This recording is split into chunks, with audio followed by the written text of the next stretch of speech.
Yang berbahagia, pada kesempatan ini kami ingin melanjutkan apa yang telah pernah disampaikan sebelum ini, yaitu berhubungan dengan hukum-hukum atau fiqh masail yang berhubungan dengan masalah, yaitu yang sering ditanyakan, dan memang pertanyaan ini terus-menerus ada sesuai dengan kondisi yang dihadapi oleh umat, yaitu tentang menyikapi masalah-masalah perbedaan pendapat. Jadi perbedaan pendapat ini tidak pernah berkurang, bisa saja bertambah. Bahkan bukan saja bidang agama, khilafiyah dan sebagainya, tetapi bidang kemasyarakatan, bidang umumnya juga timbul bermacam-macam perbedaan, dan perbedaannya bahkan menjurus kepada pertentangan, permusuhan, yang sehingga akan melahirkan sebuah kesan bahwa masyarakat kita ini dianggap belum dewasa. Jadi berbeda barangkali dengan negara-negara lain, memang ada hal-hal yang berbeda, tetapi lebih diutamakan apa hal-hal yang telah disepakati. Salah satu pertanyaan adalah berhubungan dengan pengertian sunnah dan bid'ah. Karena ada di antara rekan-rekan kita yang menyampaikan bahwa bid'ah itu adalah harus dijauhi dan sunnah itu harus diutamakan.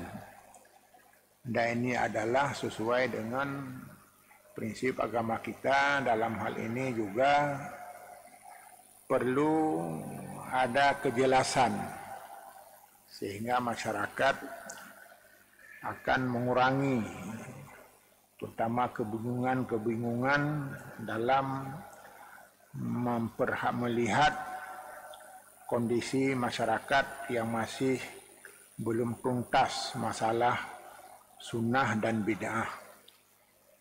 Karenanya jamaah yang berbahagia, dalam bulan ini, bulan lebih, maka pantaslah kita angkat, mudah-mudahan ada faedahnya.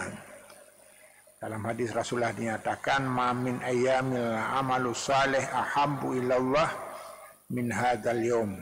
Tidak ada satu hari pun yang dimana amal saleh lebih dicintai Allah daripada hari-hari dalam bulan Zulhijjah ini, pada 10 Zulhijjah ini. Jadi dengan demikian, tentu saja kita membahas sebuah topik yang topik itu barangkali ada manfaatnya dalam mewujudkan kegiatan amal kita.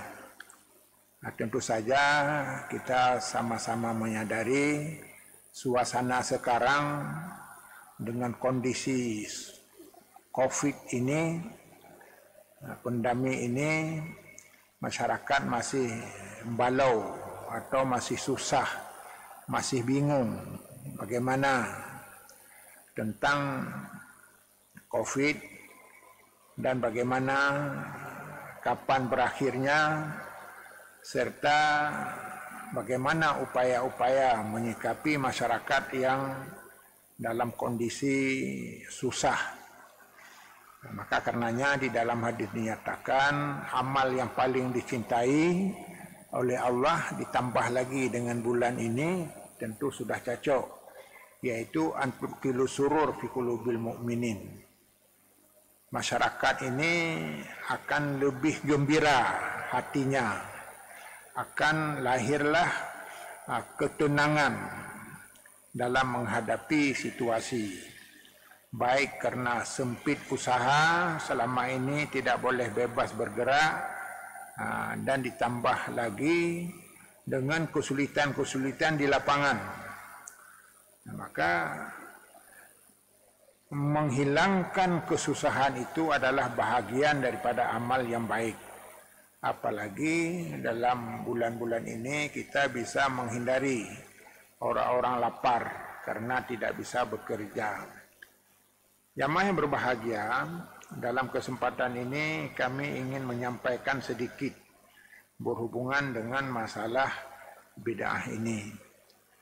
Kami yakin ketika kita memahami kedua istilah itu dalam prakteknya, dalam teori dan prakteknya, kita akan terkesan sebenarnya tidak ada masalah yang berarti kecuali ketidakpemahaman kita secara lengkap.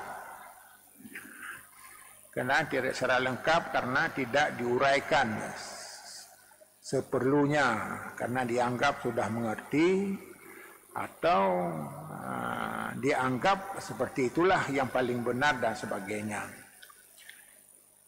Jamaah yang berbahagia, kita sudah paham bahwa sunnah Nabi itu adalah perlu dijaga. Karena menjaga sunnah adalah sebuah amal yang sangat bernilai, yang sangat menentukan nilai pahala dari Allah Subhanahu wa taala. Karena Rasulullah sendiri menyatakan bahwa orang akan memperoleh manfaat dari amalnya kalau amal itu dilakukan sesuai dengan sunnah. Maka apabila amal-amal kita tidak sesuai dengan petunjuk Rasulullah sallallahu alaihi wasallam, maka amal kebaikan kita itu dicabut oleh Allah. Man ibtada'ata bid'atan nasa'allahu sunnata mislaha. Jadi barang siapa mengada-ngadakan sesuatu dalam bidang agama, maka Allah mencabut sunnah yang ada padanya. Jadi dengan demikian kalau ada orang mengingatkan tentang sunnah, buah hadis iyyakum bil muhsanatil umur kullu muhdasatin bid'atun wa kullu bid'atin dalalatun wa kullu dalalatin finnar. Jauhilah hal-hal yang baru dalam urusan ini, dalam urusan kamu dalam bidang agama. Karena setiap yang baru itu bid'ah dan setiap yang bid'ah sesat dan setiap yang sesat ujungnya adalah ke neraka. Ini hadis yang sahih. Kalau kami pernah di Arab dulu beberapa bulan dalam kiriman Mahkamah Agung, saya melihat khatib-khatib di sana di mana masjid ungkapan ini selalu diangkat. Ini karena pentingnya masalah menghindari tentang bid'ah ini. Maka yang menjadi permasalahan pada malam ini adalah kenapa, apa yang dimaksudkan atau apa kriteria dengan bid'ah ini atau dengan sunnah. Jadi kedua-duanya adalah berbaringan. Lawan dari sunnah adalah bid'ah. Jamaah yang berbahagia, kalau kita melihat definisi yang telah diberikan itu ada macam-macam, pada intinya setiap yang baru adalah bid'ah.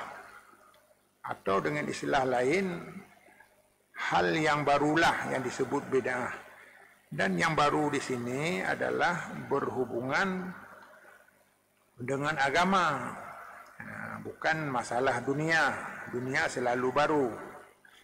Karena alam ini berubah dan setiap berubah adalah baru. Jadi hal-hal yang tidak ada dalam petunjuk nas kemudian diada-adakan, itulah definisi yang pertama bid'ah. Dengan demikian bukan saja yang telah baru, yang baru itu semua bid'ah. Maka inilah malam ini kita pelajari kapan yang disebut dengan bid'ah ini.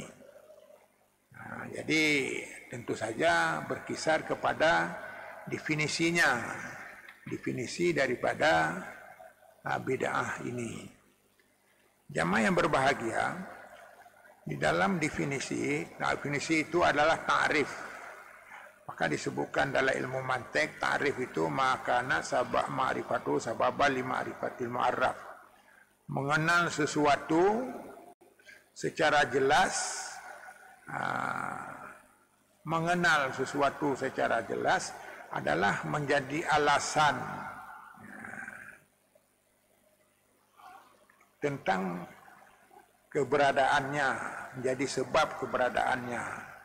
Artinya sesuatu yang dikenal secara tuntas jelas, maka akan kita kenal hakikat daripada sesuatu itu.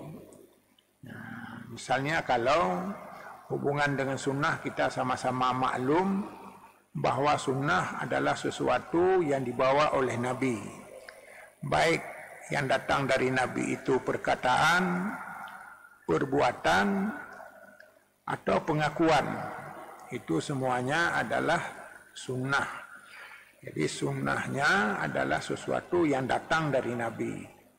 Maka dengan demikian, hal-hal yang tidak datang dari Nabi dalam urusan agama, itu adalah bid'ah. Maka pengertian bid'ah di sini tidak cukup dengan yang baru saja, tetapi yang benar-benar menyangkut dengan agama. Nah, jadi apabila agama mengaturnya, kemudian kita tambah atau kita tinggalkan, itu baru disebut dengan bid'ah. Nah, jadi dengan demikian, dalam setiap definisi itu harus mencakup dua. Yang pertama, jamek, pengertian umum. Jamek itu pengertian umum. Misalnya hal-hal yang baru semua baru. Manusia juga baru. Masa setelah Rasulullah semuanya baru. Jadi makna baru ini bagaimana? Jadi makna baru adalah sesuatu yang diada-adakan, yang berhubungan dengan urusan agama. Misalnya salat, kita sudah jelas rakaatnya demikian, kemudian kita tambah atau kita kurangi. Kalau dalam hubungan fardu sudah jelas juga. Dalam hubungan salat sunat juga sudah jelas apa saja sunat-sunatnya.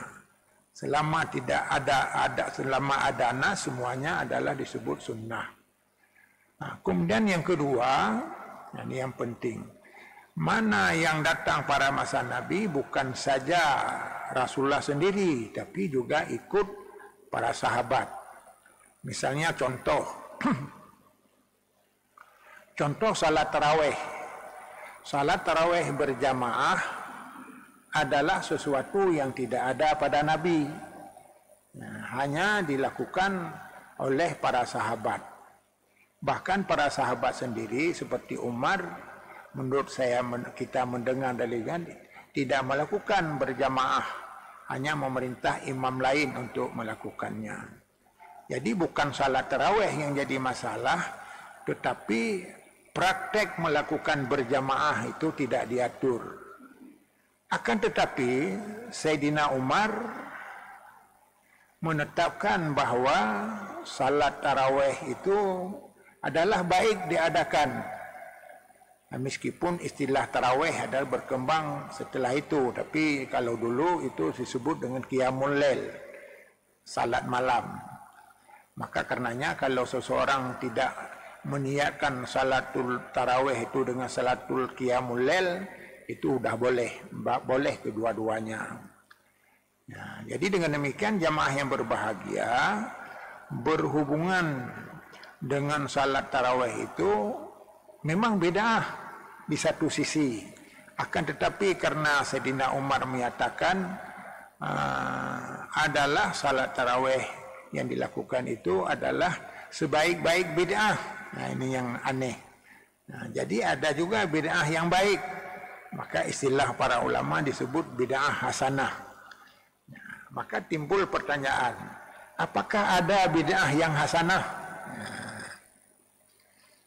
Kalau begitu ada bid'ah yang hasanah, jadi artinya ada bid'ah yang boleh dilakukan.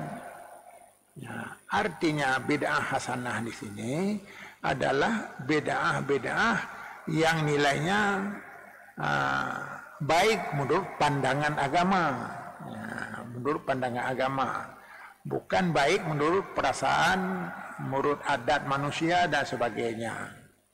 Nah, jadi dengan demikian jamaah yang berbahagia, kriteria daripada sunnah itu di samping yang datang dari Nabi, tetapi juga yang dibenarkan oleh syariat. Maka sesuatu yang baru tapi diterima tidak bertentangan dengan syariat juga disebut dengan sunnah. Boleh disebut dengan sunnah. Artinya tidak bisa dikatakan sebagai bid'ah. Jadi hal inilah yang perlu kita ketahui. Dengan demikian sudah satu bahagian yang bisa kita selesaikan, bahwa hal-hal yang tidak diatur dalam agama oleh para nabi tetapi oleh para sahabat telah mengadakan dengan penilaian tersendiri, ditambah lagi barangkali oleh para ulama. Para ulama dalam mengadakan yang baru itu berdasarkan perintah nas, walaupun perintahnya tidak langsung, tidak langsung secara khusus, karena apakah melalui maqasidus syariah atau masalah kemaslahatan dan lain, tapi prinsipnya tidak bertentangan dengan dalil-dalil. Maka dengan demikian jamaah yang berbahagia, salah satu penyelesaian masalah kita harus memahami dulu pengertian yang sebenarnya. Jadi dengan demikian tertolaklah kalau ada yang berpendapat sesuatu yang baru yang tidak dia lakukan oleh Nabi adalah bid'ah, tidak mutlak benar. Bagaimana? Hanya saja yang benar itu memenuhi kriteria yang tidak ada pada masa Nabi dan juga tidak dilakukan oleh para sahabat. Jadi kalau sudah dilakukan oleh para sahabat, maka tidak lagi disebut dengan bid'ah.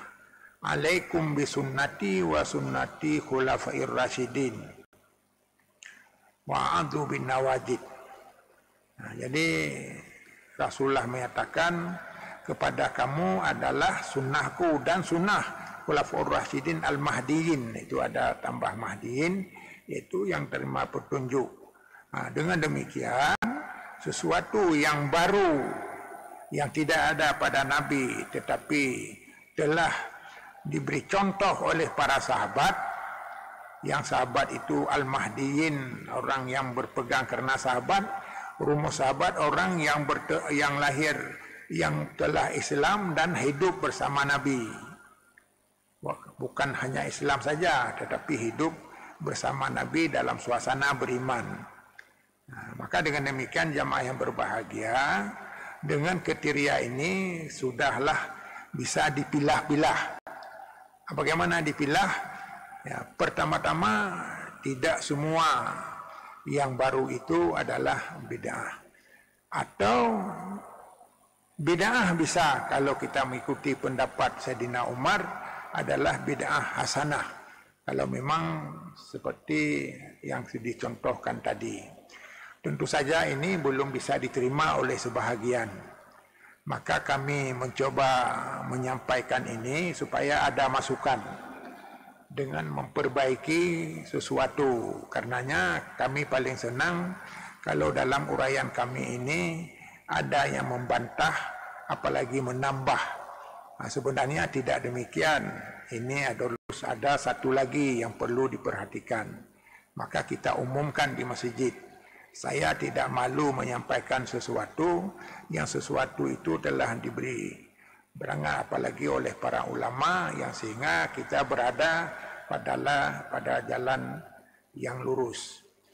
Jamaah yang berbahagia, tentang dalil-dalil ini adalah banyak sekali, maka karenanya dapat disimpulkan masalah bid'ah adalah sesuatu yang tidak dilakukan Nabi. Ada unsurnya, ada kriterianya. Jadi kriterianya yang pertama adalah urusan agama, bukan urusan dunia. Kalau orang urusan dunia, walaupun tidak dilakukan oleh Nabi, tidak bisa disebut dengan badiah, dengan bid'ah. Anta a'lamu bi umuri dunyakum.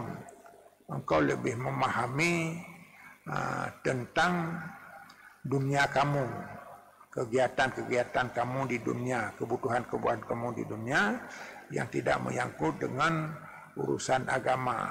Tidak ditetapkan urusan agama. Tidak ditetapkan urusan agama di sini bukan artinya prinsipnya, tetapi semua yang oleh agama membenarkannya, karena bisa saja ketika kita sudah memahami secara jelas, maka kita bisa memilih dan memilah. Misalnya contoh, kita sering dipermasalahkan tentang Maulid Nabi. Jadi kapan berbeda tentang Maulid Nabi?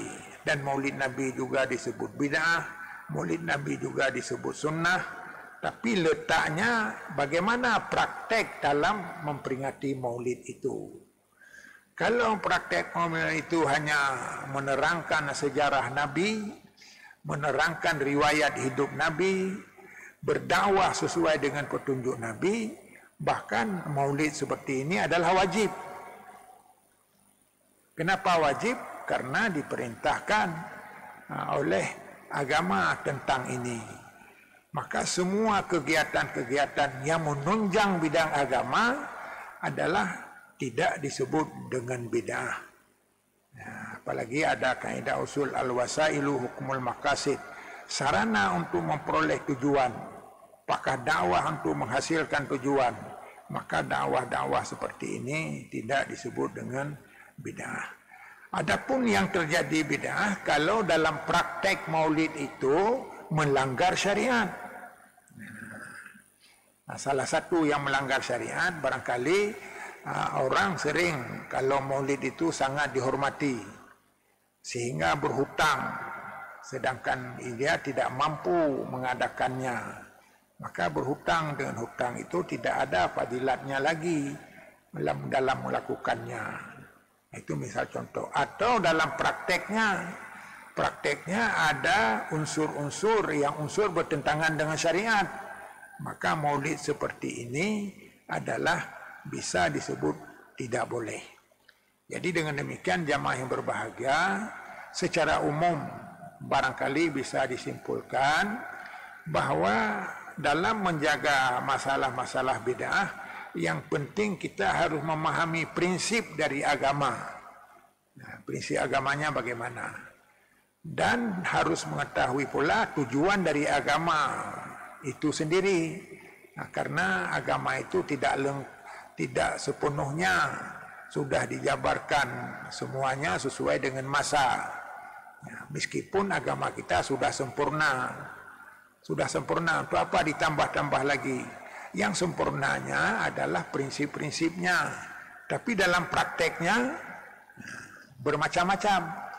Maka karenanya para ulama membagi bid'ah itu ada yang sifatnya mukafirah. Mukafirah yaitu yang bisa sesat. Yang kedua adalah haram dosanya. Dan yang ketiga bisa saja makruh. Ini satu sisi. Bahkan bisa juga bid'ah itu adalah wajib. Yang aneh. Kalau nanti diterangkan ini ada ulama yang menerangkan bid'ah wajib. Artinya bid'ahnya apa? Memang tidak lakukan oleh Nabi, tetapi dibutuhkan oleh agama. Ad-daruri, secara darurat dibutuhkan. Maka ketika dibutuhkan, tujuan dibutuhkan apa? Pertama-tama untuk menghasilkan tujuan syariat. Seperti kita naik haji wajib. Sarana untuk pergi ke haji, membangun pesawat, bermacam-macam kegiatan lain itu tidak disebut dengan bid'ah. Itu adalah daruriyat. Kebutuhannya secara otomatis itu diperlukan. Jadi dengan demikian bisa saja dalam sesuatu kegiatan itu hukumnya wajib hal-hal yang baru itu. Hal yang baru itu wajib. Tetapi sebaliknya kalau hal yang baru dalam prinsip-prinsip agama telah bertentangan itu sudah jelas, maka itulah yang disebut bisa jadi syirik, bisa jadi hukumnya haram dan sebagainya. Jamaah yang berbahagia, tentu hal ini penting diketahui, apalagi umat Islam dewasa ini sudah 1300-1400 tahun. Jadi prinsip-prinsip agama itu harus jelas, sehingga kita tidak lagi mempersoalkan yang sudah jelas di dalam agama. Artinya hal-hal yang memang baik dan tidak bertentangan dengan syariat, nah ini yang penting, maka ini adalah hukumnya baik, tidak bisa disebut dengan bid'ah. Marra al-muslimuna husnan fahuwa husnun. Barangkali ini hadis juga menunjang, barang siapa melihat kaum muslimin sesuatu, berpendapat tentang sesuatu untuk baik, maka dalam pandangan juga baik. Karena yang menentukan adalah ilatnya. Maka hukum dalam agama itu tidak dilihat dari segi formalitas, tapi dilihat dari segi ilat yang berlaku dalam kegiatan itu. Alasannya, misalnya alasan seperti tadi yang berhubungan dengan kegiatan-kegiatan yang mungkin masih dipermasalahkan. Jadi dengan demikian, maulid itu bisa bid'ah dan maulid itu bisa sunnah. Sunnah dalam arti kata, walaupun Nabi tidak melakukan, tetapi tidak bertentangan dengan prinsip syariat. Kemarin sudah disampaikan nasnya yang berhubungan dengan ini.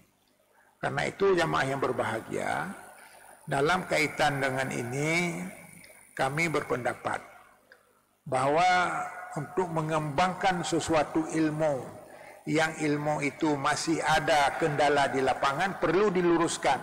Salah satu di antaranya kami menyampaikan ini sebagai pancingan supaya datang pembaharuan-pembaharuan. Saya dengan tulus menyampaikan bahwa tidak ada maksud pendapat kita diikuti. Bahkan kita sendiri tidak bermaksud menyampaikan pendapat sendiri. Dan semuanya adalah berdasarkan apa yang kita peroleh di dalam kitab-kitab, pendapat-pendapat para ulama, di samping dalil berdasarkan nas. Jamaah yang berbahagia, dan inilah harapan dari umat ke depan dalam rangka meningkatkan kemajuan umat. Hal-hal yang memang bisa diselesaikan tidak perlu dipertentangkan lagi. Kalaupun masih ada yang mempertentangkan, juga harus ada alasan. Maka disebutlah dalam kaidah usul, al-illatu jalibah lil hukmi. Alasanlah yang menetapkan hukumnya. Al-illah mu'arriful lil hukmi.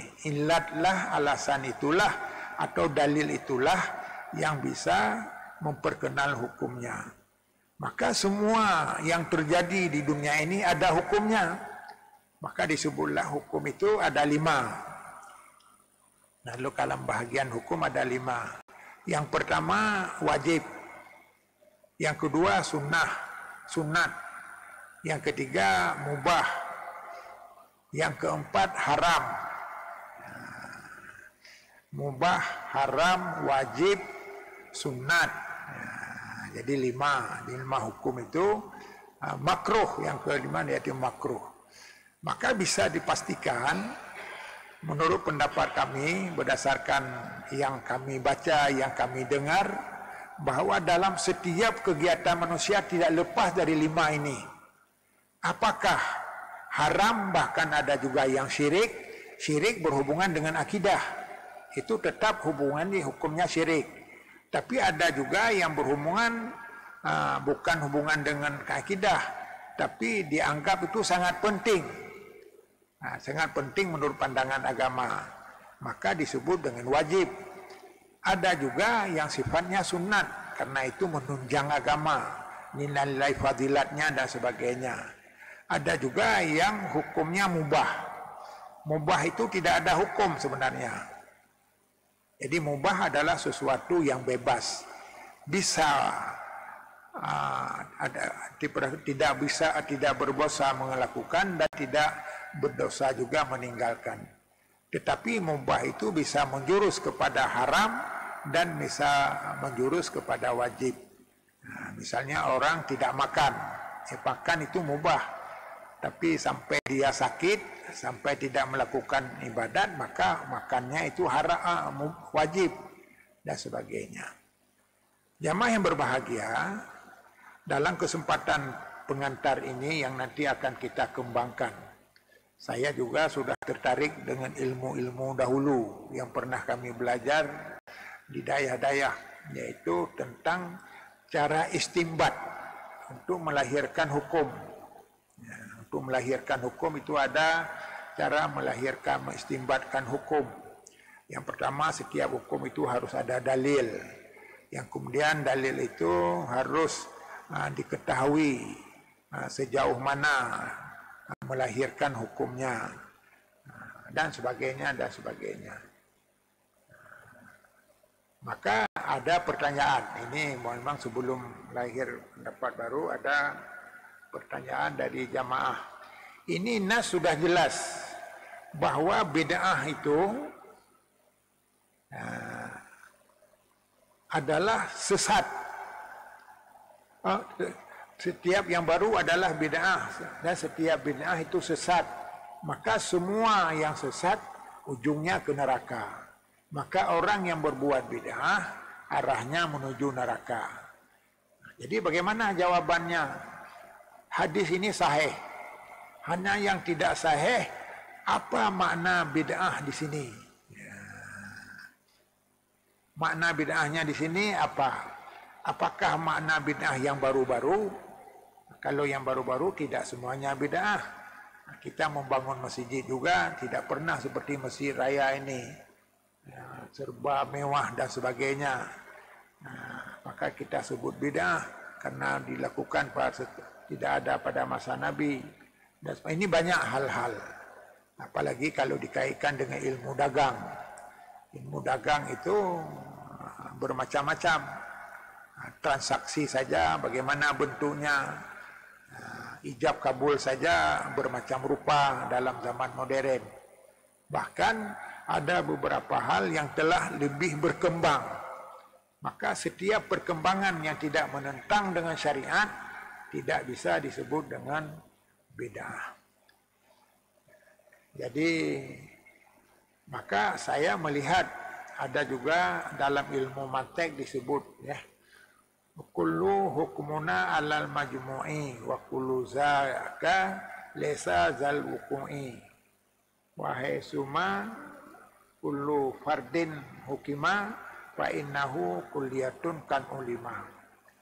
Memang bahasanya semua yang muhadasah itu adalah bid'ah. Yang semuanya bagaimana? Dan semua itu benar dan tidak bisa berubah kalau benar-benar menyimpang dengan syariat atau bertentangan dengan tujuan syariat. Tetapi kalau yang semua itu adalah tidak bertentangan, maka kullun itu tidak bermakna semuanya, tapi sebahagiannya. Maka disebut dalam mantek itu adalah hukmu alal majmu', secara majmu'. Kalau kami dulu diberi contoh, misalnya masih ingat sesekali, orang Mesir itu, semua orang Mesir itu alim. Semua orang Mesir itu alim. Mungkin hanya sebagai penghormatan atau sebagai kesan sendiri, orang-orang di Mesir banyak yang alim, maka semuanya alim. Sebenarnya ada orang di Arab itu, di Mesir itu yang tidak tahu agama secara sempurna. Maka bagaimana disebut alim? Maka ditimbulkan adalah bimakna majmu', tidak semua. Tidak semua. Jadi ada yang memang pengecualiannya langsung, seperti kata Nabi, kullukum yadkhulul jannah illa man aba. Semua kamu masuk syurga. Hanya sudah ada definisinya, pengecualiannya, kecuali yang tidak mau. Nah, ini berarti contohnya tidak seperti itu. Nah, jadi hanya sebagai gambaran saja. Jadi dengan demikian, makna kullun itu bisa bermakna majmu' dan bisa bermakna jami'. Fa innahu kulliyatun katulima. Jadi kalau memang berlaku semua afrad, kuli-kuli fardin kepada semua afrad, maka itu disebut dengan jami', bukan majmu'. Jadi dalam kaitan dengan ini jamaah yang berbahagia, sepintas dan sengaja, ini karena saya tidak sempat melihat banyak referensi tadi, karena ternyata hari ini sudah hari Selasa, malamnya harus diisi. Mungkin nanti akan kita tambah, apalagi dengan ada rekan-rekan yang memberi bahan untuk saya. Intinya bahwa kita harus ikhlas dalam memberi penjelasan. Bukan atas kepentingan sendiri, atas kepentingan kelompok. Bahkan ketika ada orang yang ingin mengingatkan kita, kita ikut saja untuk menjelaskan sehingga masalahnya akan lebih sempurna, lebih lengkap, yang sehingga pemahaman masyarakat juga bisa tuntas atau sekurang-kurangnya bisa jelas, tidak lagi menimbulkannya. Dengan demikian, bagaimana pendapat saya tentang bid'ah? Nah, itu tentu jawabannya seperti tadi. Ya, apabila memiliki unsurnya bid'ah, maka bid'ah. Kalau tidak, maka tidak.